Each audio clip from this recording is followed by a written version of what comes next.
UP के CM योगी पहले ही मंत्रियों के काफिले में 50% कटौती का आदेश दे चुके हैं। यूपी के सभी मंत्रियों को सप्ताह में कम से कम एक दिन मेट्रो या बस से चलने को कहा गया है। यूपी सरकार सप्ताह में एक दिन नो व्हीकल डे मनाएगी। खुद योगी इस आदेश पर अमल कर रहे हैं। आज योगी के काफिले में गाड़ियों की संख्या घट गई है। लखनऊ में सीएम योगी के काफिले में सिर्फ 6 गाड़ियां नजर आई। अब तक सीएम योगी के काफिले में करीब 18 गाड़ियां हुआ करती थी। वहीं यूपी के डिप्टी सीएम ब्रजेश पाठक भी आज 2 गाड़ियों के काफिले के साथ निकले। लखनऊ में ब्रजेश पाठक इलेक्ट्रिक कार से बाहर निकलते नजर आए।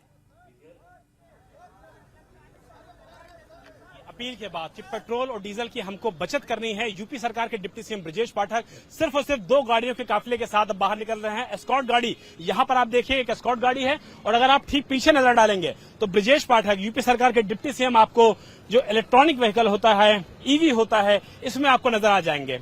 उनका साफ तौर पे कहना है कि जिस तरीके से प्रधानमंत्री ने यह अपील की है उसके बाद सभी मंत्रियों को इस तरीके का काम करना चाहिए, पेट्रोल और डीजल की बचत करनी चाहिए। और इसीलिए आप देखिए कि ब्रजेश पाठक फिलहाल यहां से निकल रहे हैं और इलेक्ट्रॉनिक व्हीकल यानी कि ग्रीन जो उनकी नंबर प्लेट है वो फिलहाल उस तरीके से निकल रहे हैं। प्रधानमंत्री का सीधा असर नजर आ रहा है। सर, प्रधानमंत्री की अपील का सीधा असर नजर आ रहा है। देखिए, आदरणीय प्रधानमंत्री नरेंद्र मोदी जी ने जो प्रदेश की जनता से, देश की जनता से आह्वान किया है, हम सब कार्यकर्ता आदरणीय प्रधानमंत्री नरेंद्र मोदी जी के निर्देश पर, आह्वान पर सभी लोग पेट्रोलियम पदार्थों का, डीजल पेट्रोल का उपयोग कम से कम करें। अपने फ्लीट खत्म कर दी है।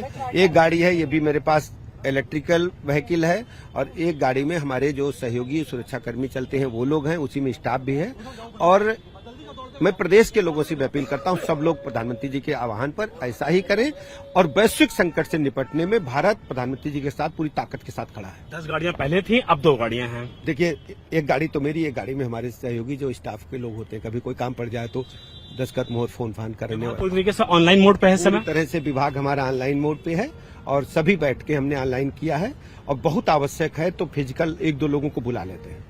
बहुत आवश्यक हो तभी बुलाया जाता है, बाकी कभी किसी को नहीं बुलाया जाता है। ये कहना है डिप्टी सीएम ब्रजेश पाठक का, जो एक गाड़ी से चल रहे हैं, एक गाड़ी का एस्कॉर्ट रखे हुए हैं। और अगर इलेक्ट्रॉनिक व्हीकल से उत्तर प्रदेश के उप मुख्यमंत्री चलते हैं, नंबर आप देखिए इलेक्ट्रॉनिक व्हीकल का, ग्रीन प्लेट इसमें लगी हुई है, तो आप समझिए कि जो संदेश होता है वो हमेशा ऊपर से नीचे आता है। तो प्रधानमंत्री की अपील के बाद अगर उत्तर प्रदेश के डिप्टी सीएम इस तरीके से चल रहे हैं, अपने काफिले को उन्होंने आधे का भी आधा कर दिया है, तो आप सोचिए इसका सीधा असर न सिर्फ आम जनता तक पड़ेगा, अफसरों पर पड़ेगा, नेताओं पर पड़ेगा। और पेट्रोल की और डीजल की जो बचत का आह्वान प्रधानमंत्री नरेंद्र मोदी ने किया है, उसका सीधा असर ग्राउंड जीरो पर लखनऊ में नजर आ रहा है।